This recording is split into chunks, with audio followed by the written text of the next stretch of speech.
This is another episode of Stand-Up Comedy, your host and MC, celebrating 40-plus years on the fringe of show business. Stories, interviews, and comedy sets from the famous and not so famous. Here's your host and MC, Scott Edwards. Ladies and gentlemen, welcome back to the podcast. As always, I go out of my way to try to find interesting people to interview and share their story about the entertainment biz, the comedy biz, and in this case, the music business. Now, you've heard him before. We did a nice promo late last year. He just came out with a book all about his history in the music business and teaching the next generation some of the ways to go as a musician. But I know him as a producer who has done a lot of comedy music, and that's the tie into this podcast. So we'll be talking about music, music production, and comedy and how it all worked together with the star of today's interview. Ladies and gentlemen, welcome the big fish in the Bay Area pond, Dick Bright. Thank you. Dick. I prefer medium fish in a little pond, but I'll take big today. Well, I got to tell you, we had so much fun at the book release party and learned so much about you. Just to tell the audience, you've been a lifelong musician. You're a world-class violinist. You have done a lot of music production and all kinds of different things, and we're going to talk about it all, Dick. But one of the benefits of being at your book release party was learning about your amazing life. Let's take the audience on a short journey of the young Dick Bright and how you ended up being a musician. My dad was a public school music teacher, so it was assumed that we would learn an instrument. My older brother got the piano, which I wanted to play, but you don't want to play the same thing. And Aunt Doris had left a violin in the garage. Hence, I got the violin. It was available. It's yours. Yeah. And the great thing was, I was being groomed for that really square classical world. And at about age 9 or 10, my parents, we'd go up to Lake Tahoe every summer, and Harrah's had these headline shows. So as a kid, I'm seeing Sammy Davis and Mitzi Gaynor and Buddy Hackett. And they took us to see Jack Benny, who is to me the god of all comedy and music combined. And what I learned from that is, you know what? You can play violin, but it can be fun. So there's a lot of very serious fiddlers. I, from day one, love to laugh, love to make people laugh, which I know we're going to get into it, but I've always loved combining comedy and music, and I relate it directly back to Jack Benny. Well, that's why you're on the podcast today. You and I have some mutual friends in the business, Jack Gallagher, Bruce Baum, Bobby Slayton, and I want to get to that. But you've had such an interesting beginning. Can you tell the audience your Joel Grey story? I mean, Joel Grey is a legend. I was the band leader at the Venetian Room. I was lucky to be awarded the job of being the band leader at the Venetian Room at the Fairmont Hotel in 1983. And it was an old school supper club. And so here I'm at 30 years old, backing Ella Fitzgerald, James Brown, B.B. King, Tony Bennett, etc.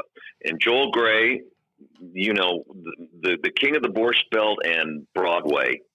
It's a lesson in the book. One of the lessons I try to teach young musicians is what it means to be professional. And I will never forget, it was a Wednesday night at the Venetian Room, and there's about 20 people in the audience. It's the late show. They busted in the Blue Hairs for the Wednesday night late show. And here I'm at 30 years old, and Joel Grey looks out at the 20 people and says, "Dick, I'm not going on."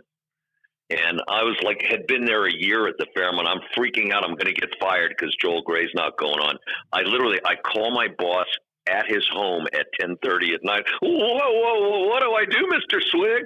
And before he could answer, Joel turned to me and said, "You know what? I'm going to go on. Forget it. Forget what I said." And did one of the best shows I've ever seen. And that to me is what professional means. Wow. When you get somebody if you're a comedian, level. if you're a comedian and there's 10 people in the audience, what my mentors always said is, you know what, those 10 people paid the same amount of money, whether there's 10 or 1,000 people out there. So you owe it to them to do your best show. And that's exactly what Joel Grey did. Oh, that's a great story. And Joel Grey, one of the masters of acting and in musical theater, sharing that at a young age for you. What a great way to get introduced to adding to your professional level as a musician. We passed over it. Please share the name of your book and how it's doing. Book is called Working for a Livin, with the blessings of my old pal Huey Lewis, the title. And it's doing great. It's a how-to. My dad was a public school music teacher for 45 years and played weddings and bar mitzvahs on the weekend. He thought Leroy Brown was the heaviest rock tune and was thrilled when a band leader would let him sing Bad, Bad Leroy Brown. He just taught me the whole work ethic about being a professional musician. It's a really hard life. The genesis of the book is there's this whole generation that's grown up on YouTube and American Idol and The Voice, and they think you can get up for 30 seconds, whether you've ever rehearsed or practiced or know your shit or not. Get up there and be a star. And you know what? They're right. You can, but your odds are about a 0.0000001. So I wrote this book for, young cats coming out of Berklee School of Music, or the truck driver that hates his job and kills a karaoke night. And it's the different paths to make a living, to support yourself and a family and buy a home and have nice things and do that while you're playing music. Wow. Well, what a great gift to the next few generations. Making a Living, right? By Dick Bright. Working for a Living. Working for a living. I want to make sure we get it right. In the music business. Yeah, Making It in the Music Business is the subtitle. Well, you're on Amazon and in all around the Bay Area bookstores. Wow.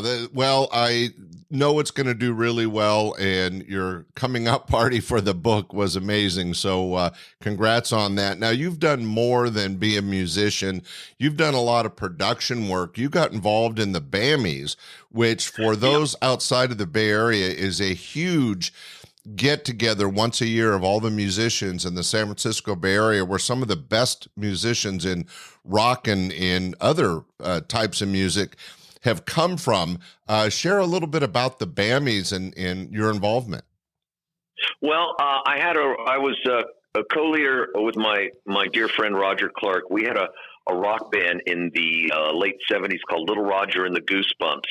And we were in the Berkeley area hanging out with bands like the Rubinoos, Earthquake, Greg Kinn, Jonathan Richman.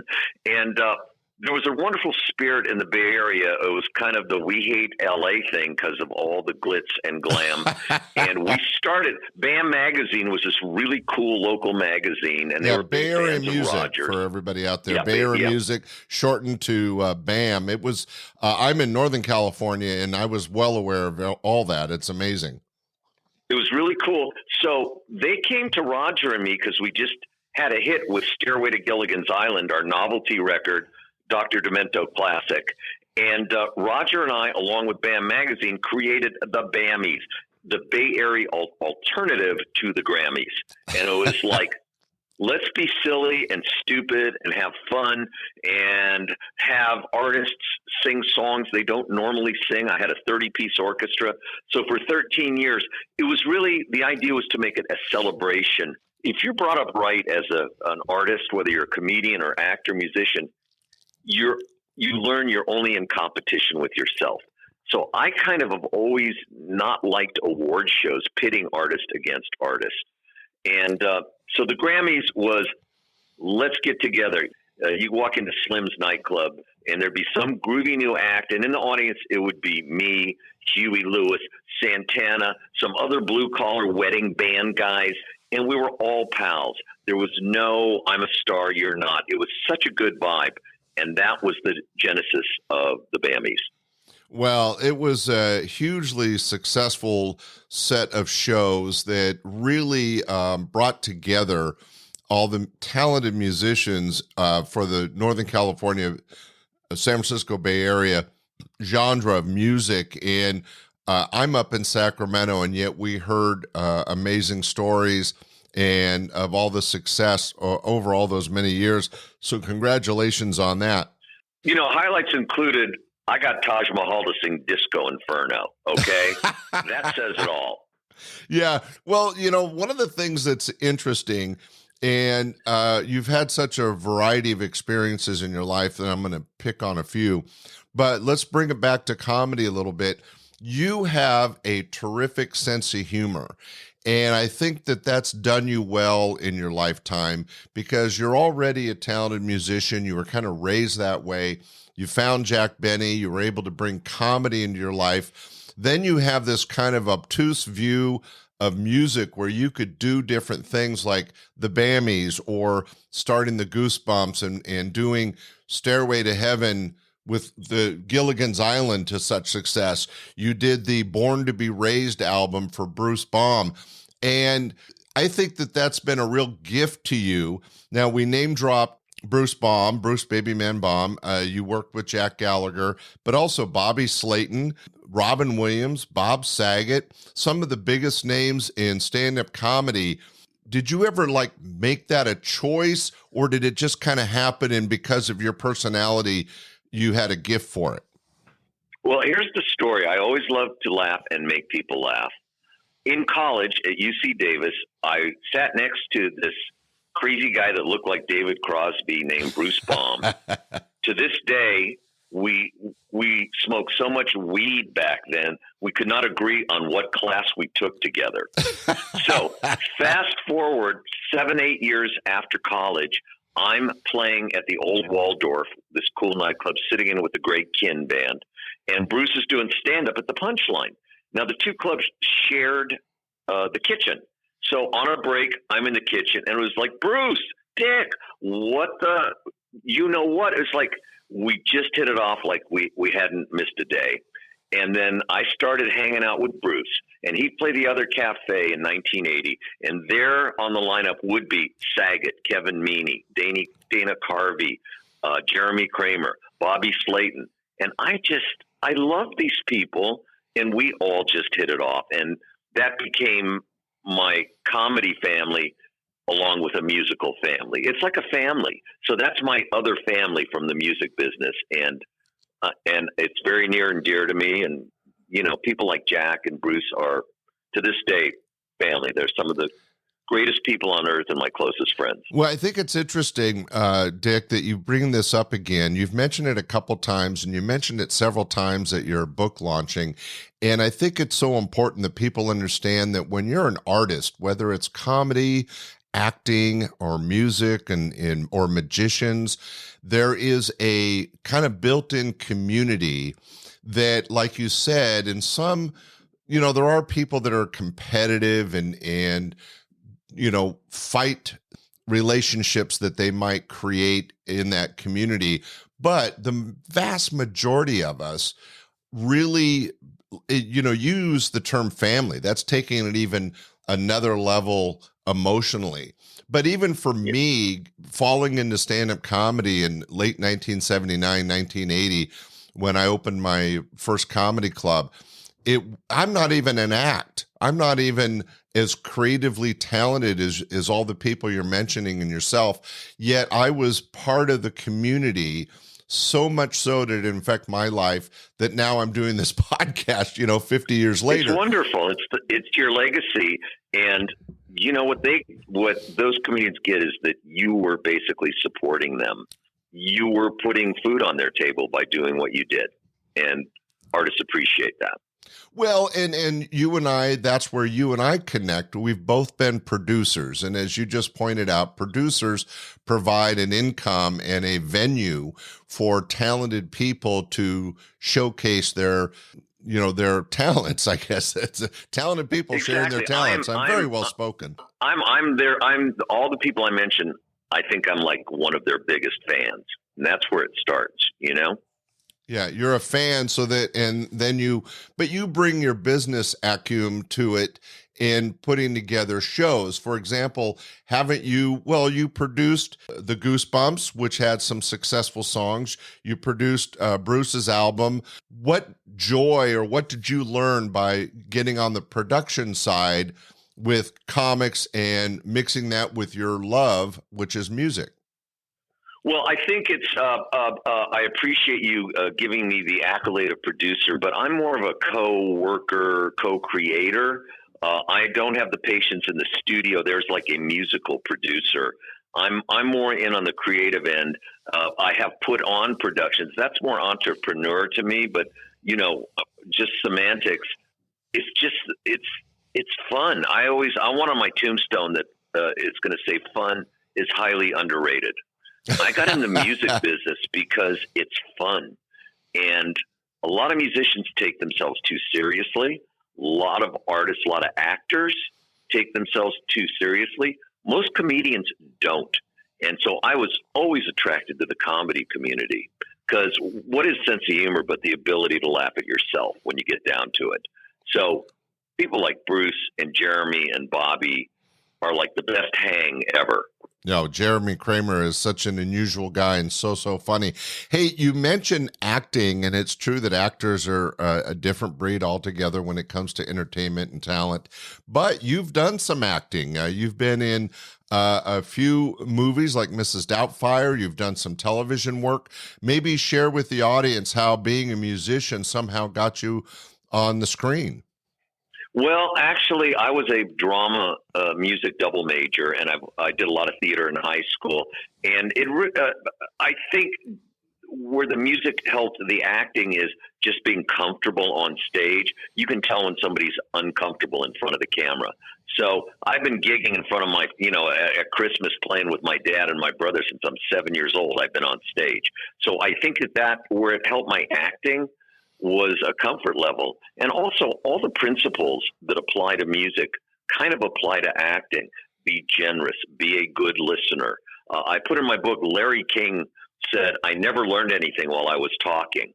So I really like great acting and great music. When you're jamming with a band or you're on stage with improvising with comedians or playing a character, be a good listener. So those kind of skills, team player, listening, part of an ensemble, discipline, patience, all the stuff I learned learning music helped me with my acting. Interesting. And it didn't hurt that I look like Richard Deacon. I look like Mel Cooley. Bald glasses. Great references. A lot of comedy. Just there's a Phil Silver's natural comedy thing I had going.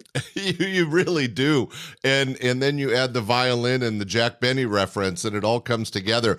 Well, in Mrs. Doubtfire, you were actually acting right alongside a good friend of yours, Robin Williams. Tell the audience how the acting with him in the movie was one thing, but you did other shows with Robin, correct?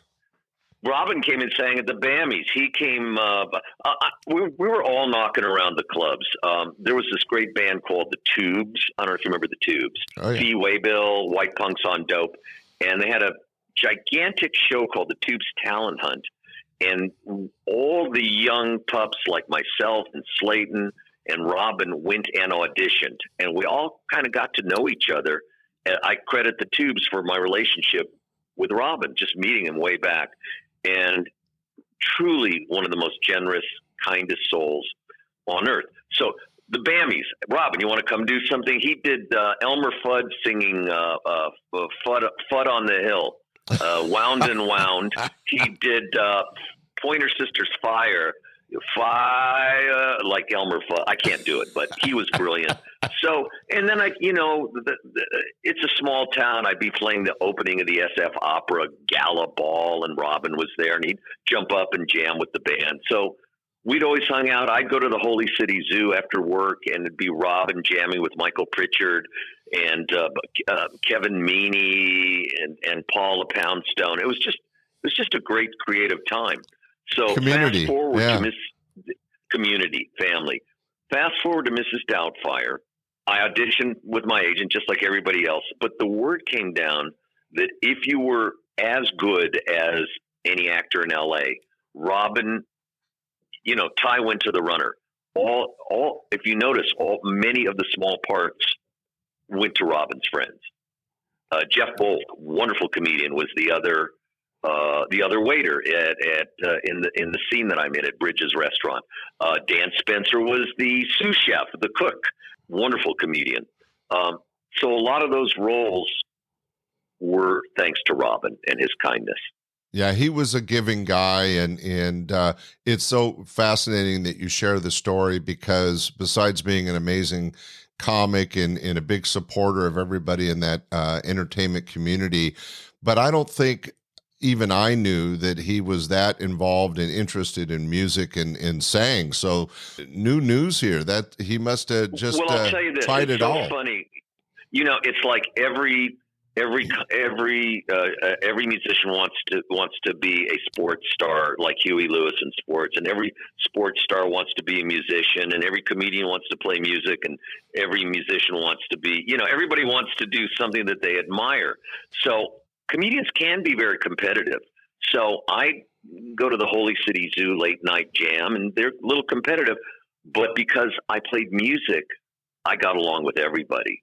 So we get up there and there'd be 5 comedians doing an improv scene, and they go, "Dick, bring your fiddle up here." And I would, for example, play I just go on my violin, the 007 theme, dun dun dun dun dun dun dun dun dun dun ba da da ba da, and Robin would just do Sean Connery for 10 minutes.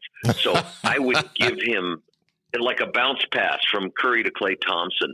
I would give Robin something to work with through the music. Oh man, that had to have been so much fun. I'm envious to share the stage. I've been on stage a couple times with Robin, but I was just the mere MC, and it still felt like a gift. Having that experience with all those comics at that time, there was so much creative energy happening in the Bay Area, not only comedically, but musically. But getting back to your acting, in television, you actually were on The Dating Game, weren't you? Okay, this interview's over. Well, I got to tell you, when I heard it's a true story. You were on The Dating Game, I think my jaw fell open. But tell us how somebody that looks like Mel Cooley ends up on The Dating Game. Well, speaking of comedy and music, I have a dear, dear friend known as the fabulous Buddy Love. Oh, now, yeah. I don't know if you've seen the Buddy Love show, but before he was Buddy Love, he was Bubba Lou. And Bubba Lou and I had a crazy top 40 lounge band right after Little Roger and the Goosebumps. It's in my book. I couldn't make a living playing original music. So Bubba, who was also in the Goosebumps, we broke for the lounge to make a steady living, to get paid to play other people's music. So turns out Buddy had a dear friend that was one of the head writers of The Dating Game. And he said, "Hey, for a lark, you want to go down to LA and just as a goof, go down and audition. You have to audition. They play a mock game." And I'll never forget, in the waiting room, it's like half the people were there. No, a third were there because it was a lark. It was just fun. A third were there were out-of-work actors getting their after check. And a third of the dudes were trying to meet someone. And that was really sad. So Buddy and I, we passed the audition and we were on the show together.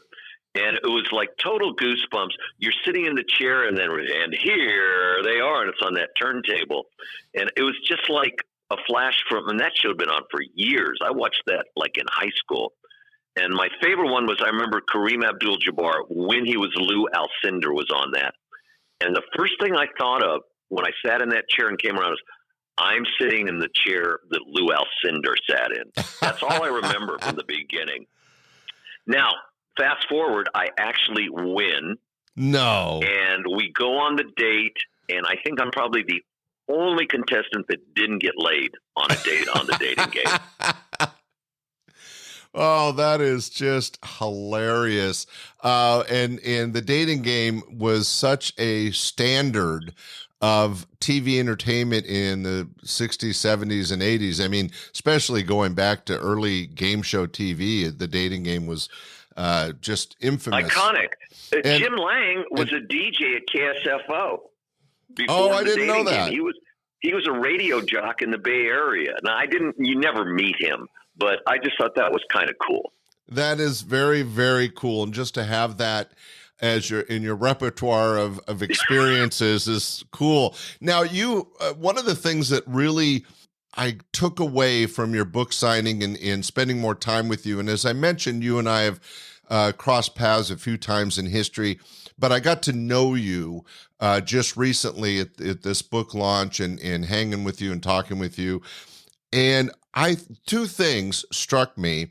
One is there's such a great variety of music genres that you have been a part of and can play in that I think makes it, as a musician, I'd like you to explain, it's like a comic being able to do every type of audience and be able to pivot on the spot.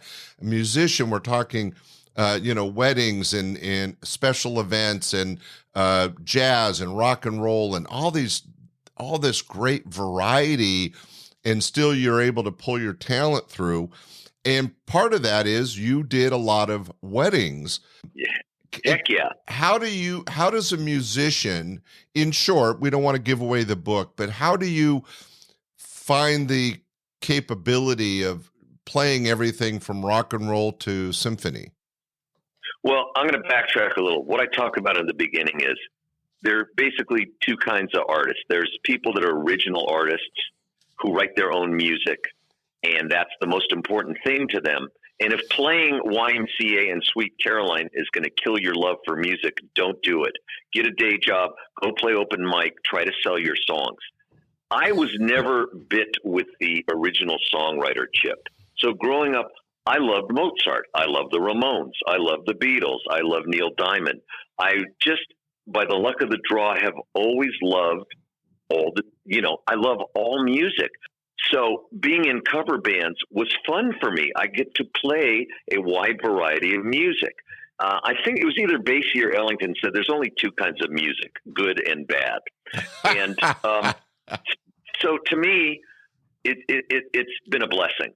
The other thing I tell young original artists, if you can get behind it, it's very helpful and educational to play in a cover band.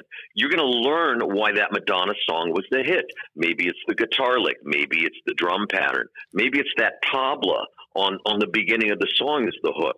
You will be a better songwriter, a better original artist if you can handle playing in cover bands for a while. I mean, heck, the San Francisco Symphony is a cover band. They're playing Mozart. Mozart is top 40. It just happens to be 300 years old. But you're still in a cover band when you play in a symphony. Right, but could you speak briefly to what it's like for you as a musician to be on stage and doing something symphonic and then doing maybe musical theater, and then the next day or the next week you're backing a rock band? I mean, you've even done jazz, country. I mean, you've really touched all the music genres. Well, it's part of your job is to be good at every genre. So you educate yourself. It's all about doing your homework. And I talk a lot in the book. I was a little kiss-ass A student in junior high and high school. And I really think it really helped me in my career. It's all about being prepared. I've had gigs where, I have to play something from Pippin tomorrow, or I will go in and listen to it, study it, write it down, teach it to the band, send out charts to the band and say, listen to measure 12. So it's really just about doing your homework. Because I'm not a musician, it might be simpler than I'm making it sound, but I think you just touched on it. If you can read music, it doesn't matter what genre. If you can read the music, you can play it. Is that true? Well, that's part of reading. There are a lot of great musicians that don't read. I don't recommend that. It's like having a smaller vocabulary. But more than that, it's really becoming familiar with playing it, as we say, play the shit right. So if you're going to do a Hank Williams song on a wedding for a first dance, you're going to do Crazy by Patsy Cline, you better listen to the original and listen to the bass and listen to the drums. And either if you have to write it down, write it down. That goes for every musician in the band.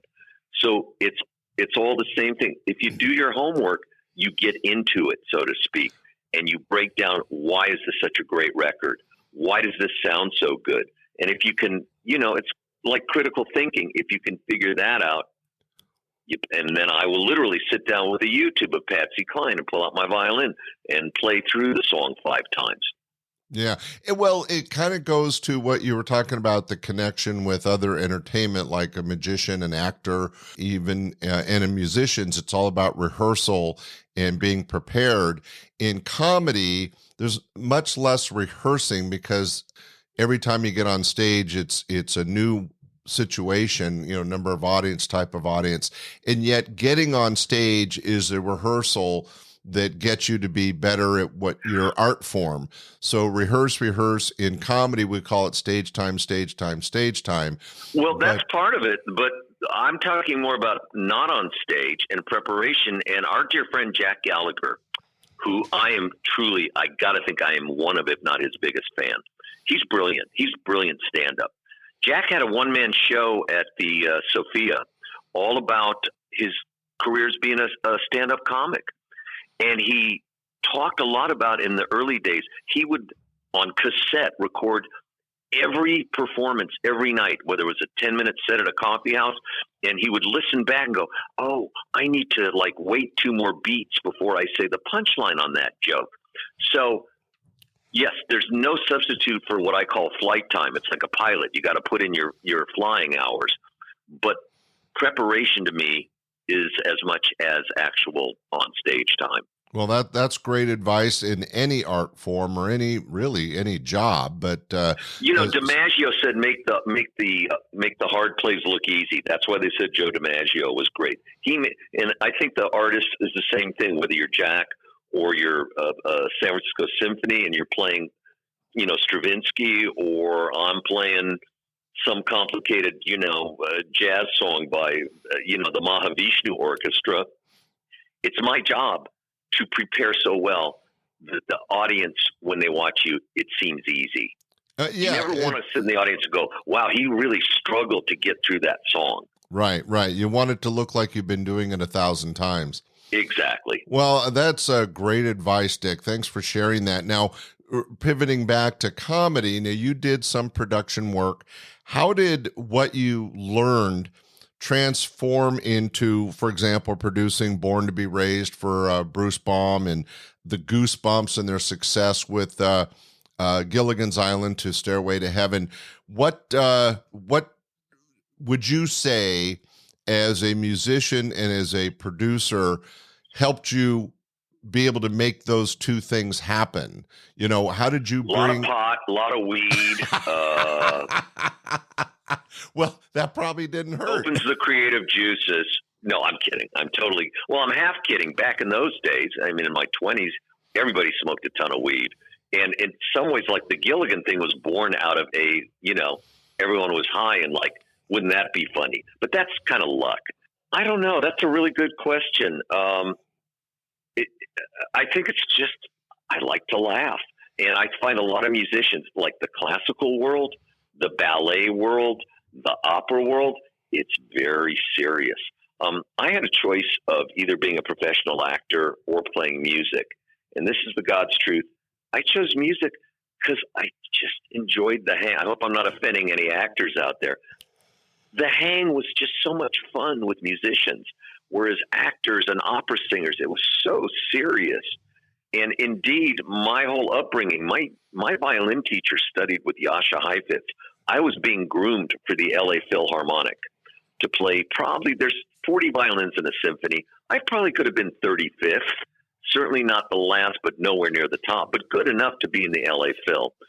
And I was doing 5-6 hours a day in high school practicing. And I get to college, and my roommate, to me, when I got to college, rock and roll was the Carpenters and the Tijuana Brass. And yep. My roommate, day one, turned me on to girls, pot, and Pink Floyd. And my classical career was over. It opened your eyes to this whole other experience. So when I'm working with Bruce or the Goosebumps, it was just so much damn fun. And I think when you're in a good space, that's when you're the most creative. Unless you're like Billie Eilish and writing bummer songs all day, then that works for you. Well, I think there's also something to what you're saying, is that something that could be very serious, like playing in a symphony, and adding comedy can kind of give your psyche a break. It's kind of like funeral directors love telling jokes. And yes, exactly. That's it. What are you saying about funeral directors in my career? I'm sorry. What? Well, you did kill on That's stage. Funny you should go there, my friend. It's just, I was just making the connection that there is a emotional and really a release when you're dealing with something serious. Comedy of any form can help break that cycle. So for funeral directors, it's, they deal with a lot of I get you. negativity. I'm not saying that it's negative to be in a symphony, but if you're a symphonic violinist and then all of a sudden you're introduced to comedy and pot, it's not a big leap to see that it might have been fun. I got the bug early, and I'll tell you another kind of interesting thing. And again, I'm going to refer to our friend Jack Gallagher, who I think is so brilliant. And we do a show probably every other year at the Sophia. I think we're going to do one in 2024. Jack loves music, and he loves to sing. And I didn't know that. We do the show, and it's half his comedy and half music, songs he just loves, with my friend Tommy Dunbar, who is in Sacramento, one of the best musicians on the planet. Tommy is in the Rubinoos, best power pop band in the world. And Tommy and I put an all-star band together to back up Jack, and we have so much fun. And Jack said to me when he goes, when you're a stand-up comic, you're on the road alone. You're in that condo alone, And, it's so much fun to be in the band. It's a camaraderie. It's a mini family. So it's interesting from a comedian's perspective. Jack is like, gee, that seems like so much fun being in a band, Oh, that's interesting. So I always thought that was kind of interesting. Yeah, that is. And it's so true that comics are real soloists and loners, and musicians always travel. I mean, even if it's a duo or a trio, there's very few successful solo artists. They're always I think band it's gotta or musician. Not knowing the individual, but it's got the road for a comedian's got to be a little bit of a lonely deal versus a band. Oh, definitely is. Now, pulling all that together, what was with Lena and the Snakes?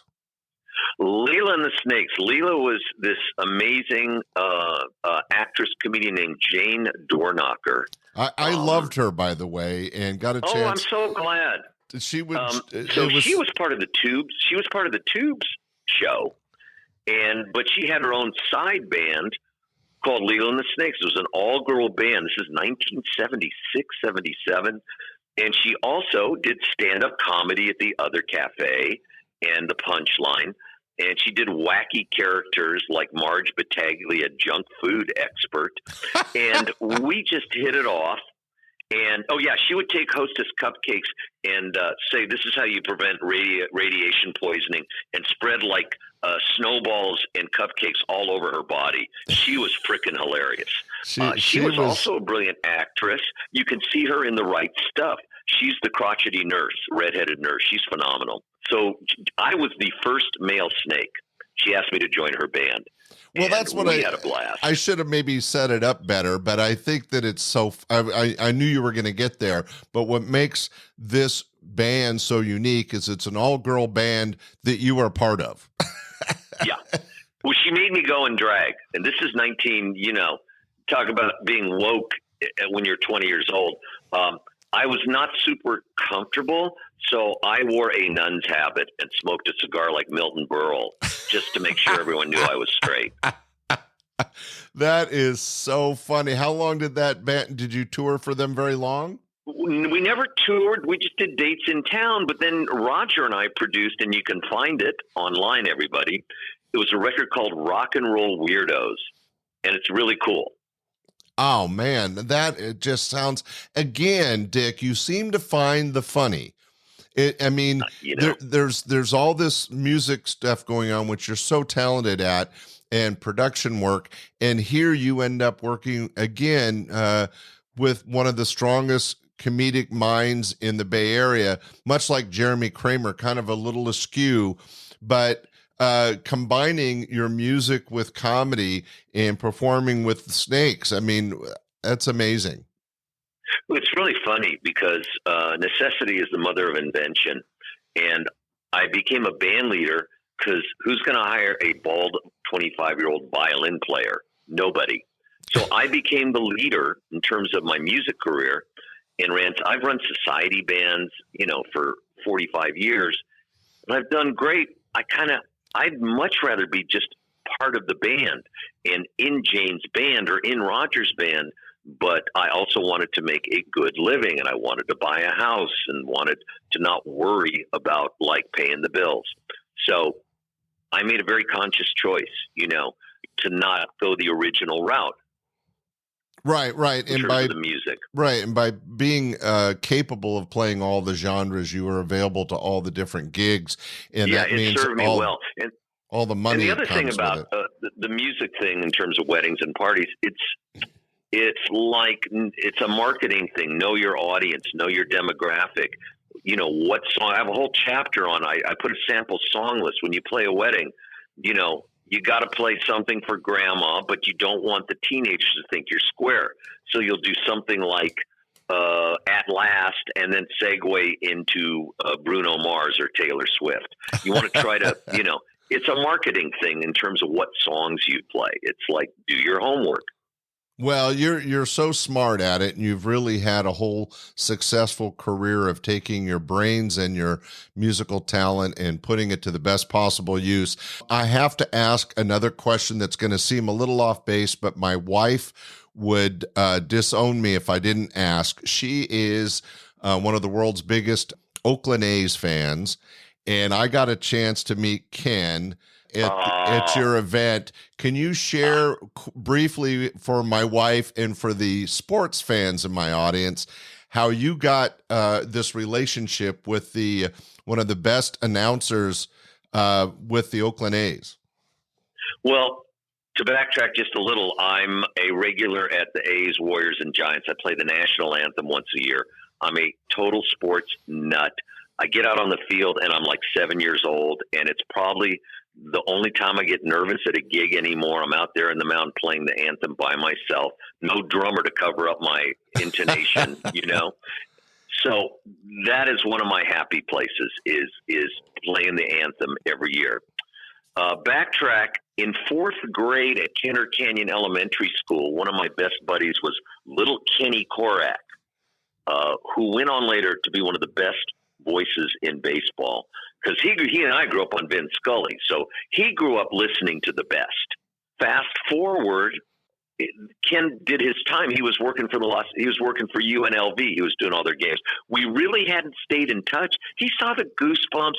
We maybe talked twice in 40 years, and all of a sudden I hear, is that my buddy, little Kenny Korak? So I get the anthem, my yearly anthem with the A's. I get his email address. I say, Ken Korak, it's little Ricky Bright. You may or may not remember me. And it has just been a love fest since. I play every year. He's so kind. He gives up time after the game. We do a long hang, catch up on life, and we are mutual fans. And he is top 10, one of the nicest human beings on earth, and one of the best voices in baseball. Uh-huh. So little Kenny Korak, I'm 70. I've only known him 62 years. Well, I got to tell you, I got a selfie with him, and my wife was so envious and sorry that she missed out. Yeah, it was, I immediately after your event introduced myself to him and told him about my bride and her love for the A's. And we had a nice little chat and got a picture. And thanks to you, made my. Is Ken Korak? Is that her hall pass? Is that what you're saying? Well, I don't know about that, but she was quite envious, and I looked like a sports fan for a minute. By the way, I'm not. So, okay. I did want one last question, Dick, if you've got time. You have had a chance. No, you know what? This interview's over. I don't. Well, I'm going to squeeze one in anyway. Bring it, baby. Bring it. You've worked with Robin Williams, Joel Grey, B.B. King, Ella Fitzgerald, some of the biggest names in entertainment. And this may or may not be in your book, but what piece of advice or takeaway did you gather from working with these professionals? The bigger the star, the more humble they are. A genuine star has nothing to prove. The person you see on stage of the true star is the person you meet off stage. They're the same person. Huey Lewis, Ella Fitzgerald, Tony Bennett, Oscar Peterson, Ken Korak. These are the nicest people I've met because they don't have anything to prove. It's the people either on the way up or on the way down that have what I call a bad attitude. And the best advice I can give anybody is just be yourself. Wow. That's what I learned from the greats. Wow. And actually, that's a really good takeaway. And working with a lot of successful comics, I would say that that's true also in that industry. But thanks so much, that. Dick. Can I tell one Ella story, and you can edit it if No. Ella Fitzgerald is a hallmark of the music industry. What story do you have, Dick? So when I was this sums up show business, everything I love and people I love. So the Venetian Room was an old supper club. There was no dressing room. The artist would come down the service elevator from their suite, hang out in the kitchen with the waiters and the bartenders. This is now whatever year sports, Huey Lewis, selling 18 million albums. Huey's the biggest thing in the country. Ella's playing the Venetian Room. He goes, Dick, can I meet in the band? Can we meet Ella Fitzgerald? I say, hell yes. She's so nice. She's just like your grandma. So they see the show. I take them back to the kitchen, and I introduce. This is one of the greatest moments of my life, getting to introduce Huey to Ella. And she goes, I go, Ella, this is my friend Huey Lewis. And I think she's going to be like all a Twitter. And she goes, oh, that's not, what do you do, dear? And Huey goes, who's super humble, goes, well, Ella, I'm a singer. And she goes, oh, good luck with that, dear.